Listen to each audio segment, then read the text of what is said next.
Welcome back to the channel. In today's video we are moving on to the next episode in my category breakdown series, and in today's video we are taking a look at Best Director. Now if you're new to this series, this video is going to be in a playlist with all of the other episodes so far in the category breakdown series, but basically all this is just that for the last 3 years I've taken a look at every single individual category at the upcoming Academy Awards, and we break the category down. We talk about all 5 of the films that are nominated in the category, and then the individual artists that are nominated alongside the film in those categories. It's a little different in director, obviously we're just talking about the directors, and then we're talking about their previous Oscar nomination history, previous filmography, and then talking a little bit about the role that they had in directing their films.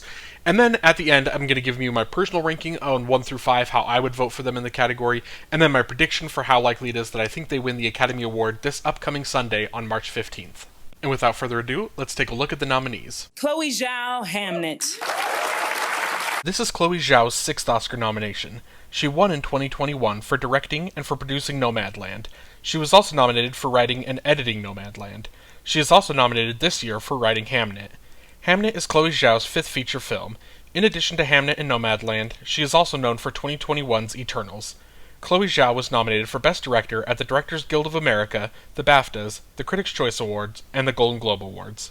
Now, I'm going to start this category off. I've done this a couple times. There's a couple categories sometimes it's hard for me to kind of like judge or rank, it's because in terms of just grading the best directors, obviously they're all great. They all got nominated, they're Academy Award nominated. It's so hard to rank these 1 through 5, so don't take the personal ranking on these super seriously. The predictions, I feel pretty good about where I kind of have them slotted in prediction wise, but directing is kind of a hard thing to judge and grade and pit against each other, because again, they all did a great job. They all did an excellent job with their films. Some directors, maybe they get certain things out of their films that it's kind of maybe a little bit more impressive. For Chloe Zhao in Hamnet, I think the thing that she really gets out in her film, maybe a little bit more so than anyone else, or kind of, to the same degree as some of the other people, but for me, I think the thing is she gets great performances out of all of her actors in pretty much every film, but especially this film. This is a film that is very, it's Hamnet, it's about the life of Hamlet, and so it's not entirely, the film itself isn't really like a screenplay, but there are still moments and there's parts of the film that feel like it's kind of being set up or kind of almost running as a screenplay, where you get long extended shots of one room or whatever, and they're quoting Shakespearean dialogue, because it literally is Shakespeare. But they're quoting the language of the time, and the lines that they're delivering, the monologues that specifically Paul Mescal's William Shakespeare gives, when he's telling the story to Agnes, and there's some of these, the dialogue and the way that she's able to get these performances out of her actors and really kind of using that as a way to elevate the film. That's the thing that I think what she brings to this film in terms of her directing. She also has just a really good kind of, I think, control of the film, a good control over what's happening, the pacing, the style, the kind of just the atmosphere that she's crafting, the way what she's building here through this film. I think she has a great kind of just overall picture of what she's doing here, because I definitely think with this material, the source material, or what we're going for here, I think other directors maybe would have spent way more time focused on certain things. They would have spent more time focused on maybe, Shakespeare himself would have been the main character of the film, and it would have been more focused on him and the way that it was a story told from his perspective of how he was able to write Hamlet, about the tragedy of his son. There's things that I think other directors, maybe that's what more would have been their focus. I think the way Chloe Zhao kind of strips this back and then focuses it and says, let's focus on the mother, let's focus on Agnes, Anne Hathaway, let's focus on her story here, and let's focus on, what she's going through, because I think, really the entire story of the family really goes through Jessie Buckley's character. It really goes through the mother of this family. She's the one that is there, obviously. Paul Mescal Shakespeare is off in London. He's not there with the family a lot of the time, and so for this film to be such a very family-centric, that is such the pivotal part of the film, for her, in her direction, to make sure that is always where the heart of the story is going through the family unit, because that makes the tragedy so much harder, but then it also makes the end of the play the end of the film, seeing Shakespeare's play, seeing Hamlet for the first time, like the decision of kind of laying it out and structuring it like that, I think was just really well done, and it really elevates the film for me. For my personal rank, I'm putting Chloe Zhao in second, and for my prediction, I'm putting her in fourth.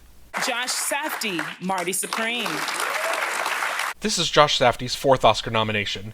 He was also nominated this year for producing, writing, and editing Marty Supreme. Marty Supreme is Josh Safdie's seventh feature film. He is known for Uncut Gems in 2019, Good Time in 2017, and Heaven Knows What in 2014. Josh Safdie was nominated for Best Director at the Directors Guild of America, the BAFTAs, and the Critics' Choice Awards. Now, I kind of briefly was talking about, with Chloe Zhao, the thing that she brings into Hamnet is, again, kind of the atmosphere that she builds in that film. Josh Safdie and Marty Supreme, that is 100% of what he is bringing to this film, is the atmosphere, the way that he is crafting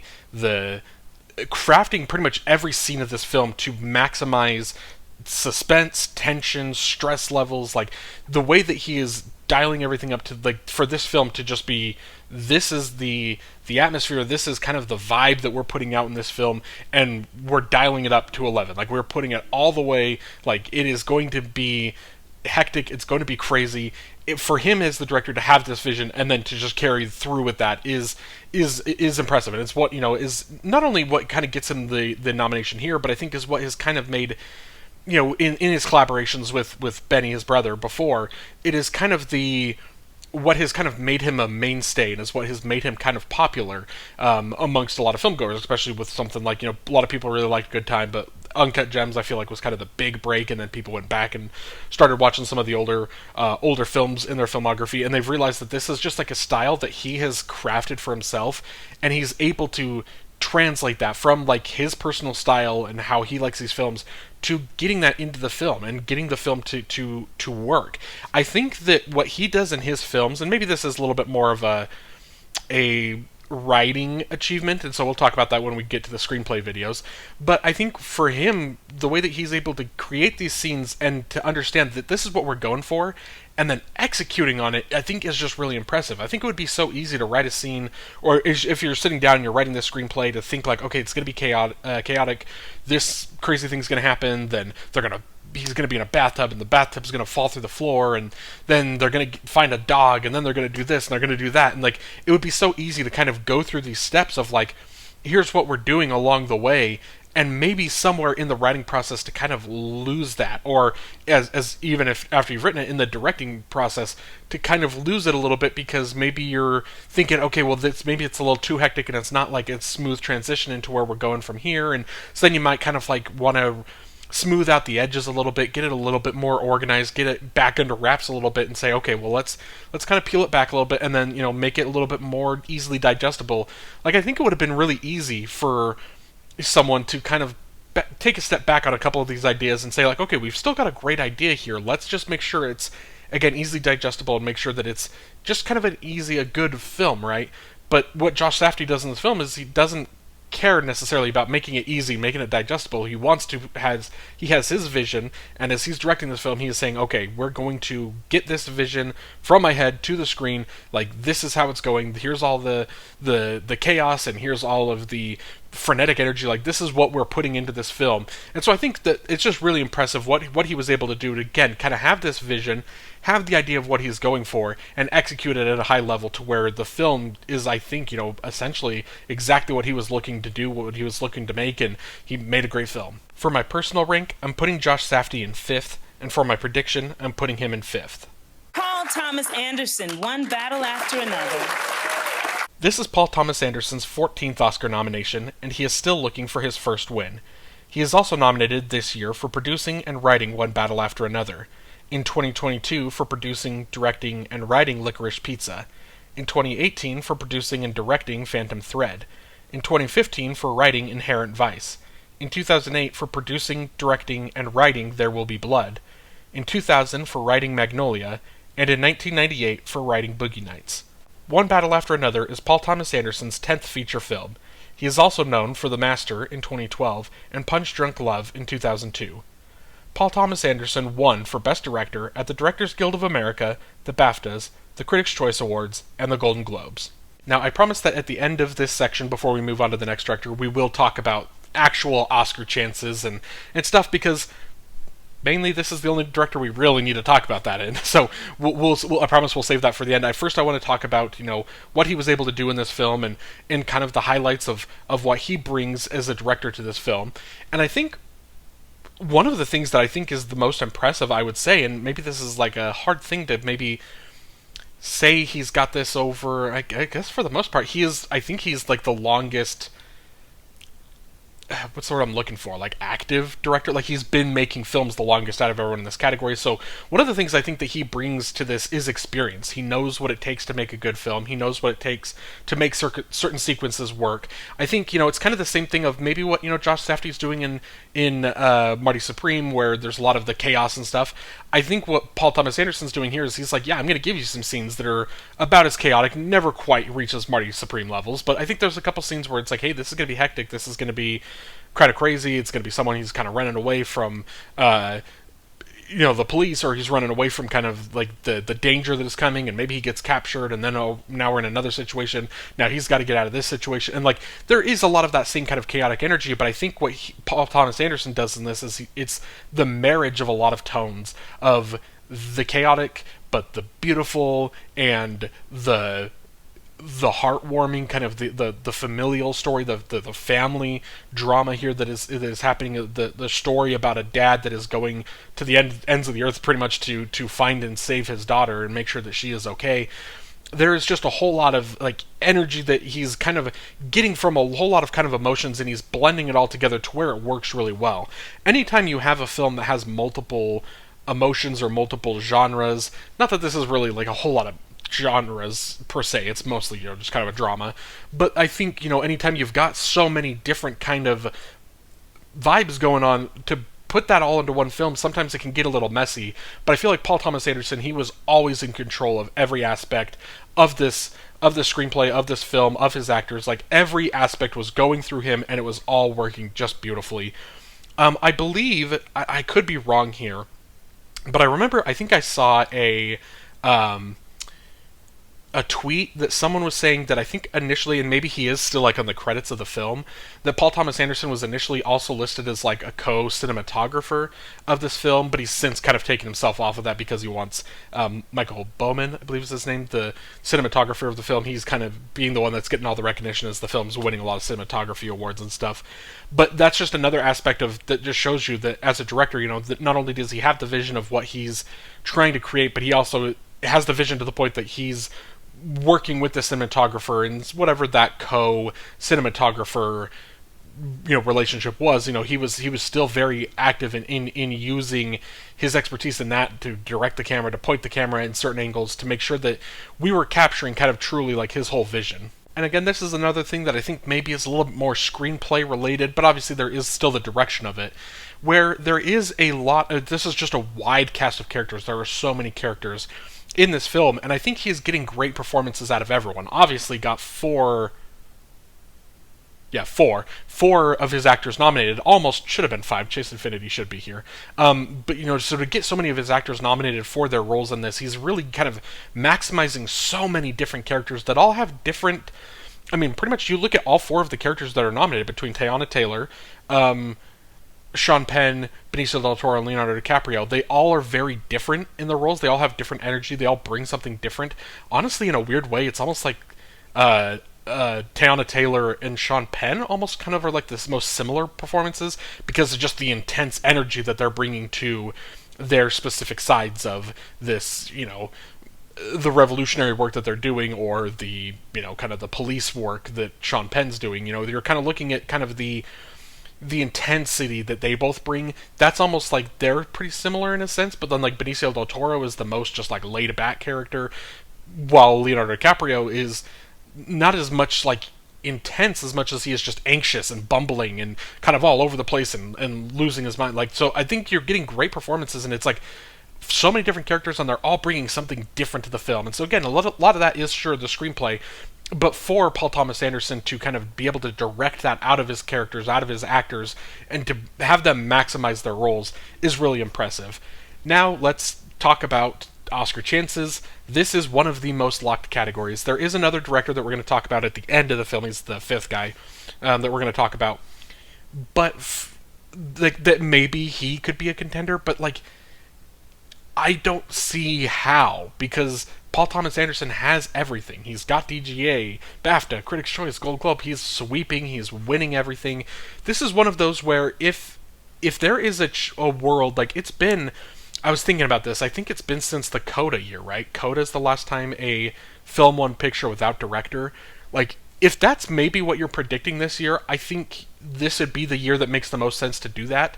Because again, there is another film with another director that like maybe can pull off an upset in picture. But even then, I would not predict Paul Thomas Anderson to lose here. Paul Thomas Anderson, again, 14 nominations, has been put in his dues, has put in his time in the industry. Seems like he's very well loved among so many people in the industry. It would be so hard to not award him, I think, this moment, Best Director. Like, there's just, to me, the one contender I don't think really has much of a case at all. I'm pretty confident Paul Thomas Anderson going to continue the sweep, go all the way to the Oscar, and bring home an Academy Award. For my personal rank, I'm putting Paul Thomas Anderson in third, and for my prediction, I'm putting him in first. Joachim Trier, Sentimental Value. This is Joachim Trier's third Oscar nomination. He was also nominated this year for writing Sentimental Value, and in 2022 for writing The Worst Person in the World. Sentimental Value is Joachim Trier's sixth feature film. He is also known for Thelma in 2017 and Louder Than Bombs in 2015. Joachim Trier was nominated for Best Director at the BAFTAs, the Critics' Choice Awards, and the Golden Globe Awards. And maybe this is just because it's kind of the most obvious or like the easiest thing to kind of pinpoint with like good direction, is obviously there's a whole lot of stuff with the camera and there's a whole lot of, making sure that the screenplay, being able to translate that to the actual performances. Like, there's a whole lot of different areas maybe that, the director's in charge of that they're doing. But for me, the easiest and the thing that I can tell the most when I'm watching a film where I can see the director's influence is the performance that he's getting from his actors. And so in Sentimental Value, another film with 4 Oscar nominated actors in the film across lead performances, supporting performances, what Joachim Trier was able to get out of his actors to be able to get to these the depths of these performances is just beautiful. Because what I think is the most fascinating in terms of that is, like I just said with One Battle After Another, kind of the big credit that you're giving is that it's such a wide array of characters, so many cast members, so much going into this film that make everyone kind of feel all unique. In Sentimental Value, I don't want to say that people are written the same way, because they're not. Like, everyone has their own personality, their own specific things, but for the most part, everyone is kind of like the film, the vibe that in this film, the atmosphere that they are building is a family drama, and it's a family that has been through kind of a lot together in terms of the relationships that they share with each other. Just taking Renate Reinsve specifically, the relationship that she has with Stellan Skarsgård, her father, or the relationship that she has with her sister, Inga Ibsdottir Lolleus, kind of the different relationships you see, the strengths of those relationships you see, to the degree of which those relationships are important to her, you understand there is like this difference there. And so depending on who Renate Reinsve is acting across in any particular scene, she's doing a great job of, again, kind of portraying those emotions of kind of this, like, at times happy, but mostly kind of this, the drama that's going on with this family, the way that Joachim Trier specifically is able to get his actors to kind of get that out of them and really get that it bled into their performance, I think is really impressive. Because this is one that I think could have been very melancholic. It could have just been very sad or overdone in a way that it's just like, oh, everyone's sad, everyone's depressed in the film or something. Like, he could have just made it that way, all the relationships are strained and everyone's upset at each other all the time and blah, blah, blah. Like, it could have been something that could have just been very poorly put together, but instead it's not, because you've got a great director in Joachim Trier who has a great, obviously, working relationship with Renate Reinsve. I don't think he's worked with, like, Stellan or Inga before, definitely hasn't worked with Elle Fanning before, so, he has the established connection with kind of his lead, but then you feel like, and you feel that with the screen, that connection that they have, but like, it feels like you feel a connection between him and Stellan Skarsgård. You feel that, like, Stellan is just this vessel that is absolutely just kind of delivering the lines and giving the performance, and is like, the way that Joachim Trier is giving it to him, he is just kind of absorbing that and just putting it right back out onto the screen. It's just a very beautiful film that I think is acted beautifully, and I think Joachim Trier, the job that he did as a director of bringing those performances out of all of his actors, is the part that is most worth highlighting. For my personal rank, I'm putting Joachim Trier in 4th, and for my prediction, I'm putting him in 3rd. And Ryan Coogler, Sinners. This is Ryan Coogler's 5th Oscar nomination. He was also nominated this year for producing and writing Sinners. He was also nominated for Best Original Song in 2023 for Black Panther: Wakanda Forever, and in 2021 for producing Judas and the Black Messiah.